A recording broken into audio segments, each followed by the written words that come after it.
Hi, and welcome to my episode 8 review of Ahsoka, the Jedi, the Witch, and the Warlord. Wow, doesn't that sound familiar? Anyway, leaving the C.S. Lewis reference aside, let's delve in. Now, firstly, does it stick the landing? I don't know. Let's be honest, we knew from the outset that this was supposed to lead up to the film that brings the Mandoverse together. I don't know if a season 2 has been confirmed, but sure, why not? It gives budding YouTubers like myself the opportunity to learn and talk about the shows. The good, the bad, and the fugly. But anyway, let's roll on. If you remember from the last episode, Thrawn was congratulating himself on a job well done, how he has delayed the Jedi somewhat. So in this one, we're about to find out that the Jedi are closing in. But anyway, let's have a look at it. I can hear this, you can't. He sounds like a Cylon when he speaks. I thought I was watching Battlestar for a moment. So he's about to tell Thrawn that the tactical genius that they have spotted the Jedi shuttle on their scanners. And Thrawn, being the tactical genius that he is, one more time, the tactical genius that he is going to send out 2 TIE fighters against this Jedi spaceship. Now, let's see. There we go. Is this a better picture? Now, bear in mind, these are just the bears that we can see. Where are we? Because he's saying that I've known admirals and even myself underestimated the Jedi. Oh, she's about to get her upgrade. She's got enough XP. But anyway, in the background, and it's just the fighter bear that we see. There are 8 TIE fighters, and that's just the bear. Now on Wikipedia, it says they can hold up to 75.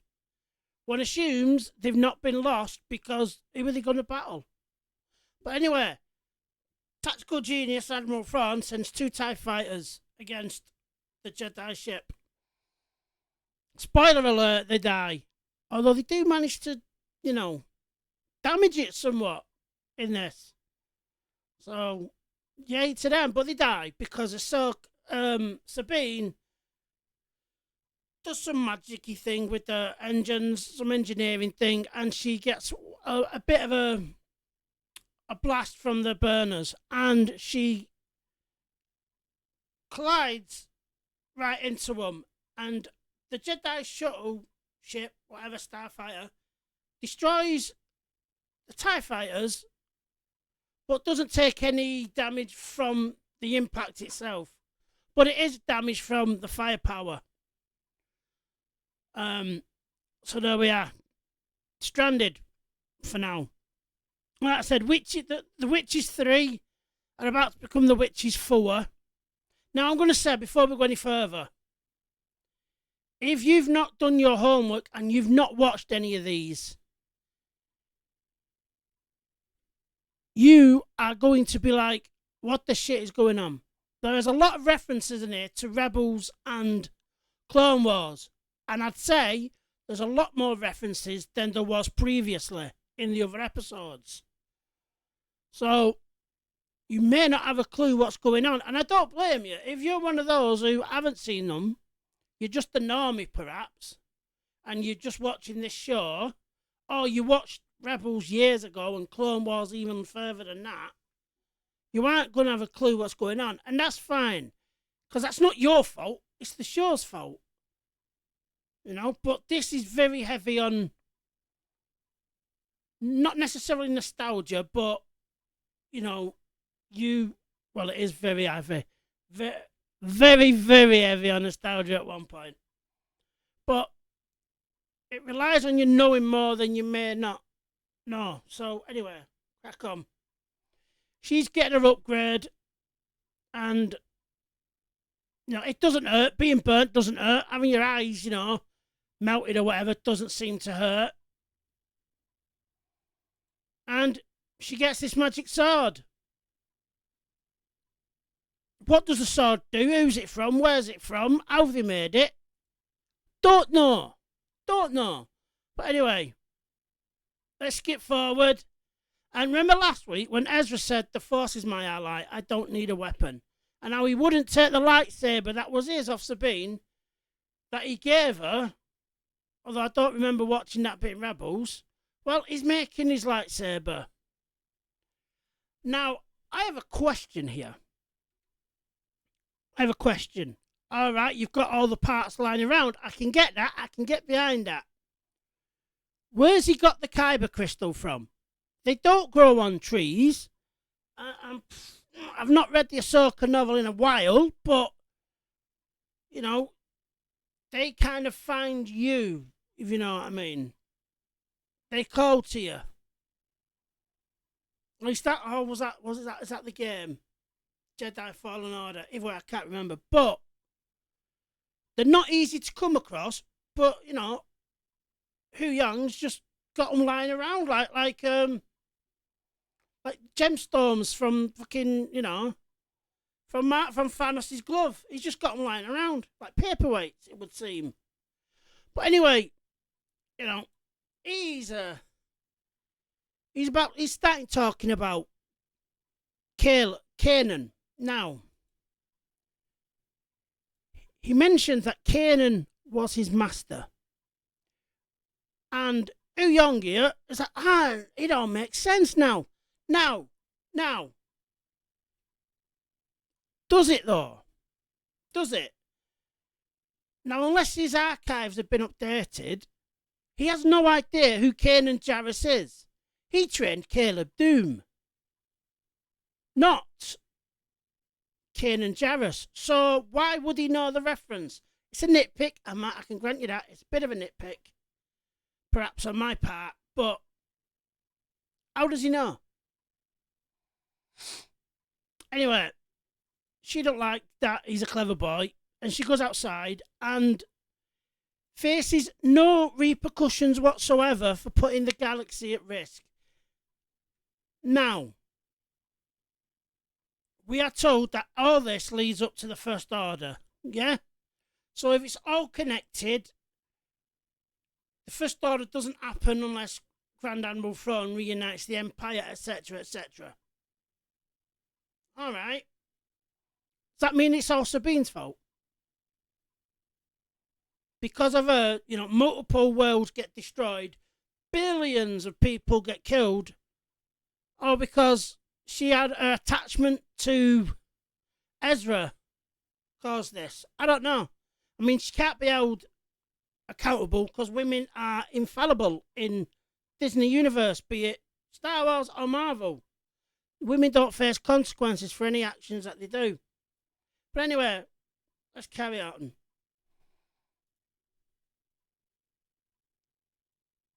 So, he's made his lightsaber. It looks the spit of Kanan's from Rebels. So, there you go. There's your reference. Like I said, these two starfighters do cause damage to the ship. And Grand Admiral Thrawn finds out that although they did damage the ship, they're still pursuing them because they're on them wolf doggy things. Now, tactical genius Admiral Thrawn didn't use all the TIE fighters. All right. I mean, it might have been overkill 775, I know, but he could have sent more than two. So now he's going to send a lot of red shirts to go get killed. And not only is he going to send a lot of red shirts to get killed, now this, tangent now. This was in space. Now, we don't know how much time has passed, but we can consider it's quite a lot. Why wasn't the first thing that you did bring this into low orbit and start attaching it to the Star Destroyer? Why didn't they start doing that from the beginning? Don't know. But anyway, they're a threat. They're a threat, and Admiral Thrawn's not happy. And what happens is, I'm skipping because I'm trying to find it. What happens is, turns out, all this time, it turns out, his space cannons worked. So, Admiral Thrawn, tactical genius, knew Ezra's last known position. He didn't know his exact location until, Sabine turns up. So he knows the position. He doesn't bombard him from space. All right. Grand Admiral Thrawn, the tactical fucking master. We know he has numerous TIE fighters, numerous troops. He has space cannons.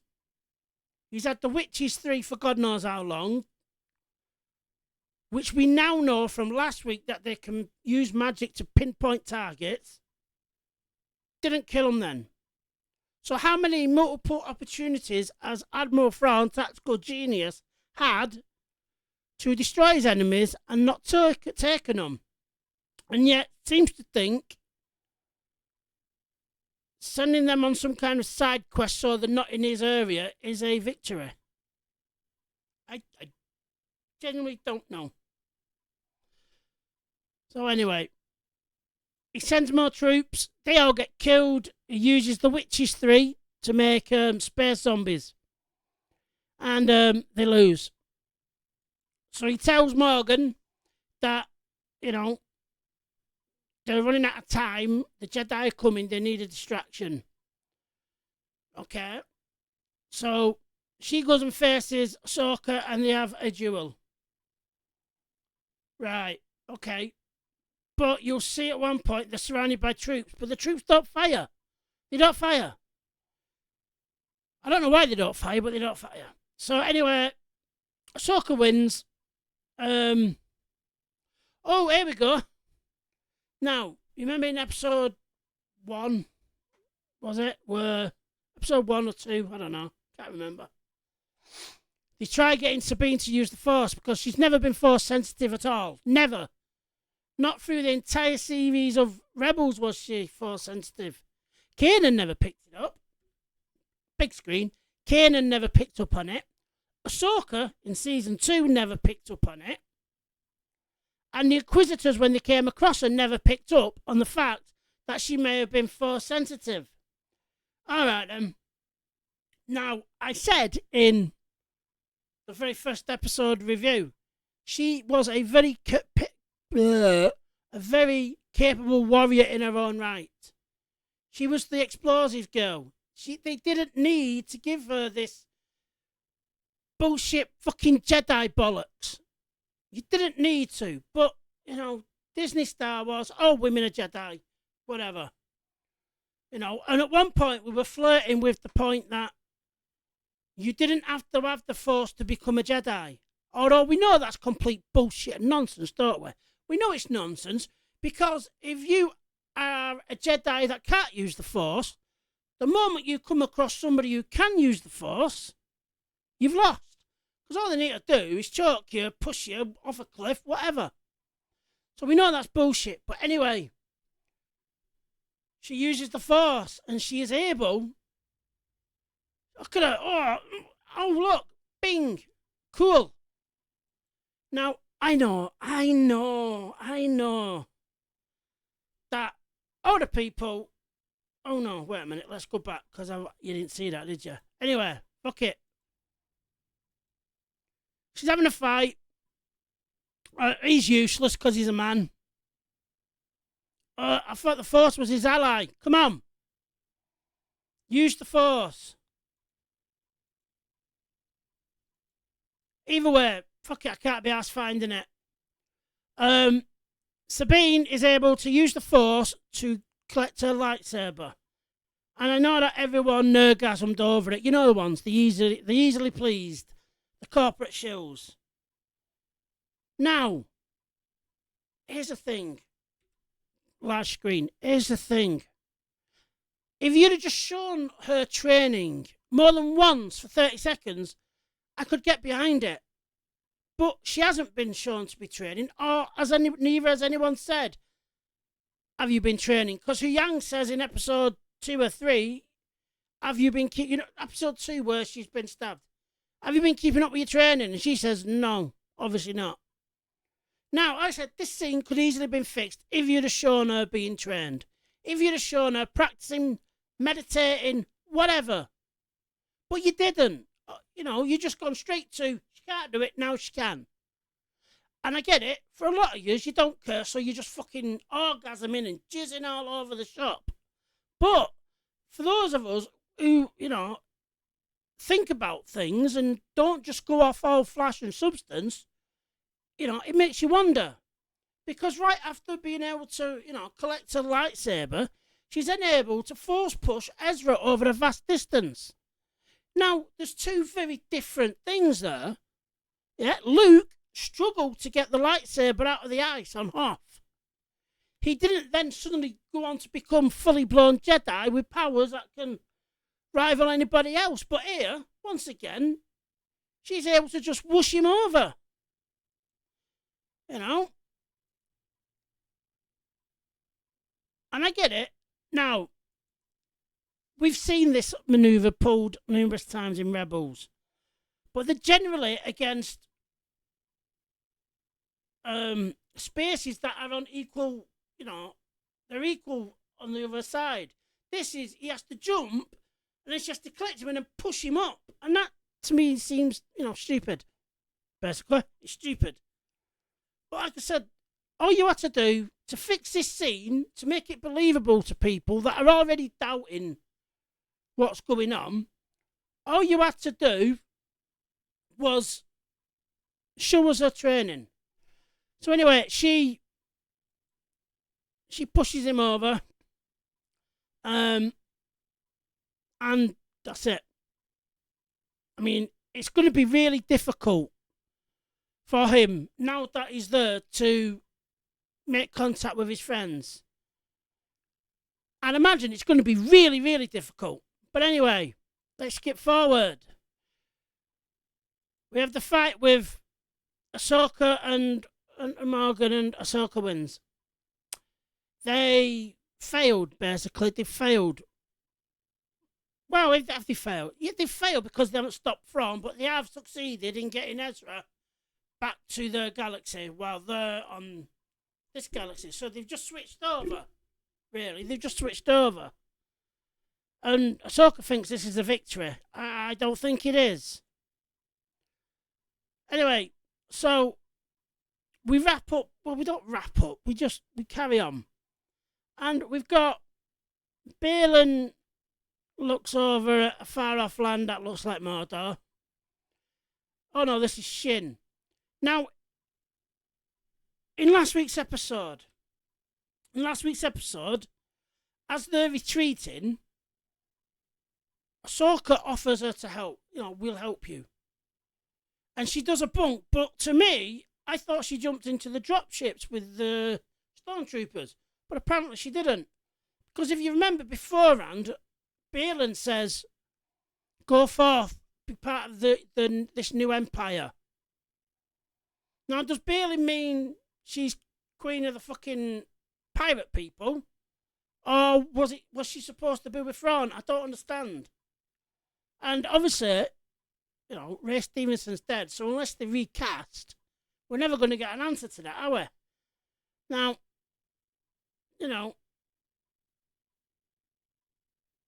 Ray Stevenson's character is where he needs to be as well. This is a statue of one of the Mortis gods. Unless you've seen Rebels and Clone Wars, you're lost. You ain't got a clue. And I get it. Because they've not clued you in, have they? So anyway, Thrawn wins. He's back in the current galaxy, and wouldn't you know it, an Imperial shuttle just is mysteriously able. An Imperial shuttle is mysteriously able to. And I have questions here. I have questions.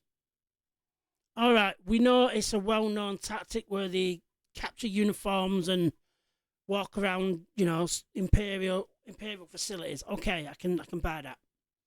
We've seen it done.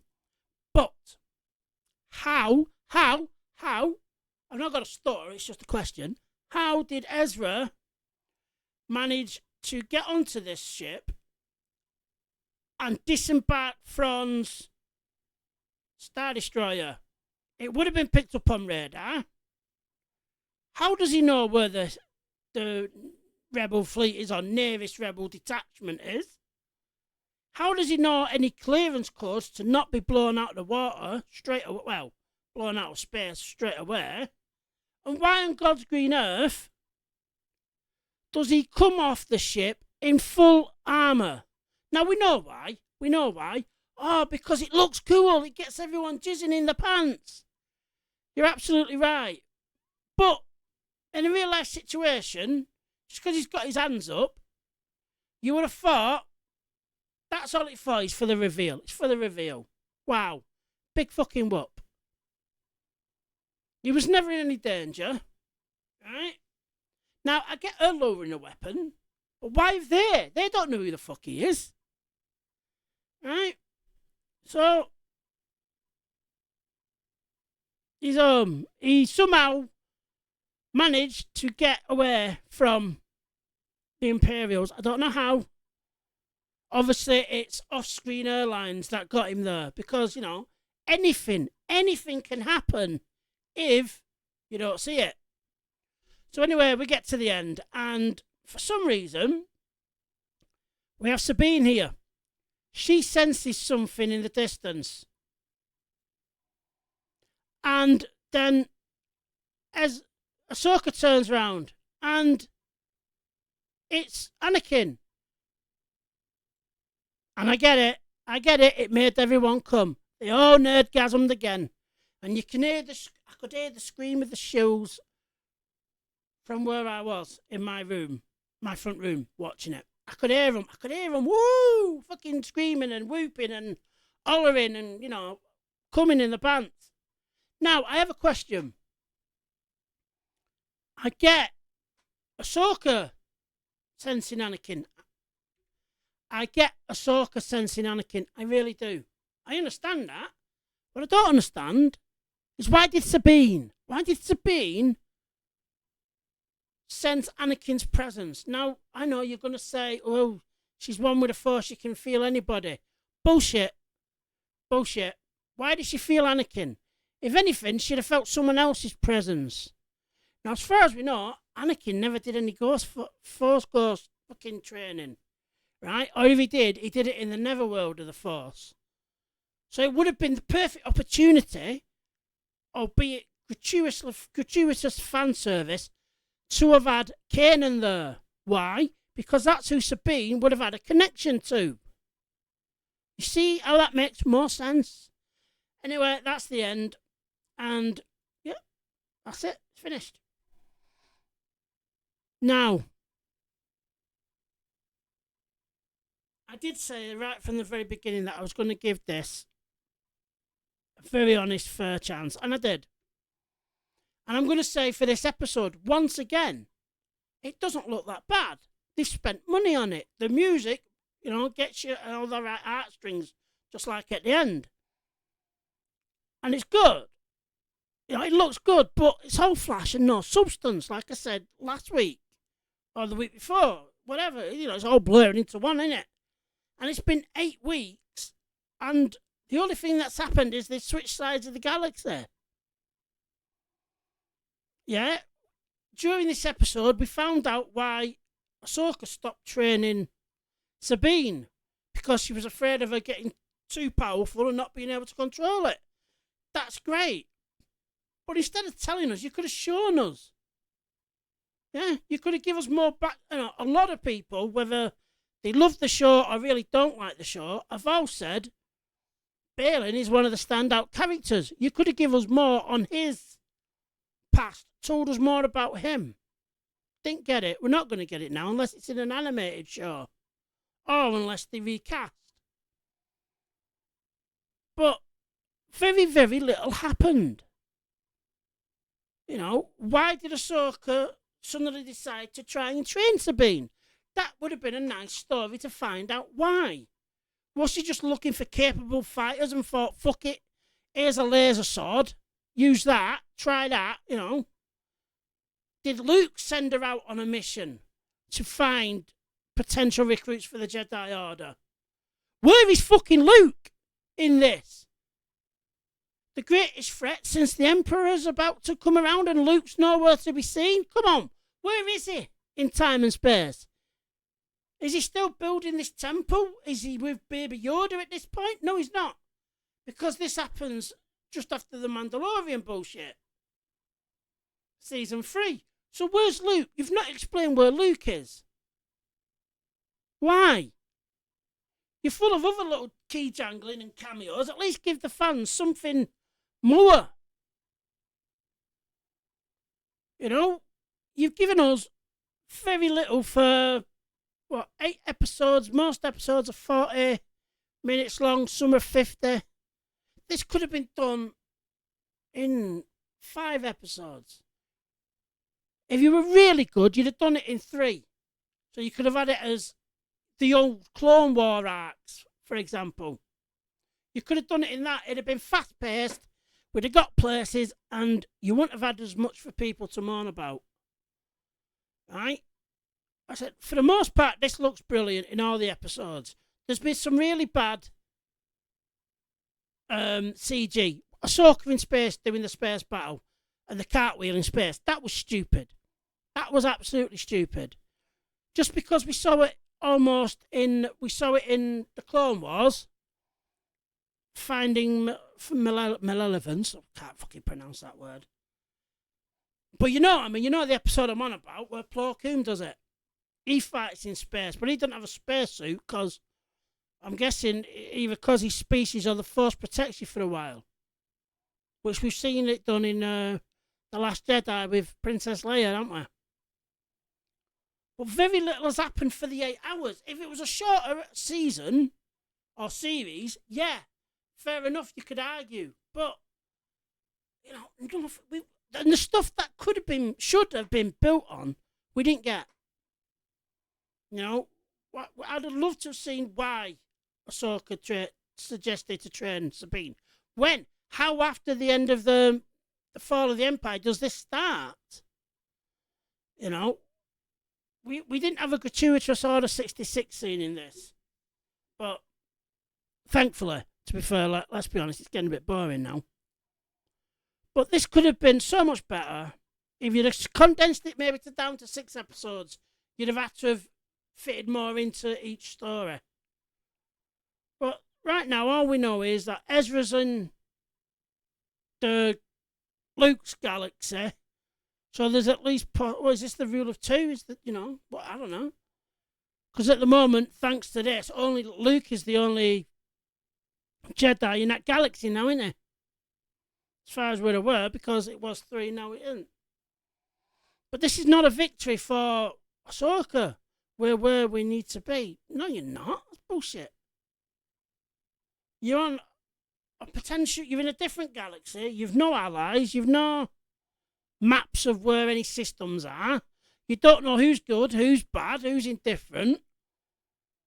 All you know is that the space whales can get you there. But at the moment, from what we can see of this planet, it's very primitive. So how are you going to get back into space? How do you even know? Unless you meet the space whales at the right time, you can't even get back to this galaxy. So are they going to go forward with creating a Jedi Order in this new galaxy? I mean, do you understand one, the possibilities, but 2, just the questions that have been left unanswered now. And with the writer's strike, unless Dave Filoni's been writing on the side and he's already got season 2 in the bag, this is 2-3 years away before we get anything new, and that's without the film. And that's if there's a season 2. Right? There's bits of this show that could have been really good to make it, but they've been individual scenes rather than entire episodes for me. And unfortunately, for me, that's Star Wars at the moment. Just the odd scene, you know, if you take The Rise of Skywalker, you've got the scene where Luke raises the X-Wing. Now, that shouldn't have been Rey's job, but I know what shouldn't have been Luke's job, but I know why you did it, because it's a callback to Empire. So, ooh, it gets everyone nerdgasming. And the only other scene that stands out in The Rise of Skywalker is when the Rebel fleet arrives, and that's like, you just nicked that from fucking Avengers. All you'd done there was nick it from Avengers. You know? And that's all Star Wars is at the moment now for me. It's just a few random scenes that look good. But take the scenes out, or think about an episode, and it falls to bits. And I don't want that. I want Star Wars to be fucking good. I want to look forward to Star Wars the same way that the over-enthusiastic ones do. Now, I you know, before reviewing this, I reviewed Warrior 3, Season 3 of Warrior. And that was fantastic. So I'm not a miserable cunt that doesn't like anything. Give me something good, something top tier to like. I guarantee you now, you give Star Wars to the people over at Warrior and they'll make it a fucking fantastic hit. The writing's on point, the choreography. Oh my God, the choreography on that show is better than most movies. Do you understand? And while the action scenes in this have been a lot better, I've said this from the beginning, the action scenes in this have been a lot better than anything else we've had. But that's a very, very low bar. Star Wars shouldn't be about low bars. It should be about fucking the top. You know, I said, it's just not been as good as it could be, but I suppose you can say that for all Star Wars. Anyway, that's all for me. Am I right? Am I wrong? You know, it's okay to disagree, innit? You leave any comments in the comment section. Bye for now.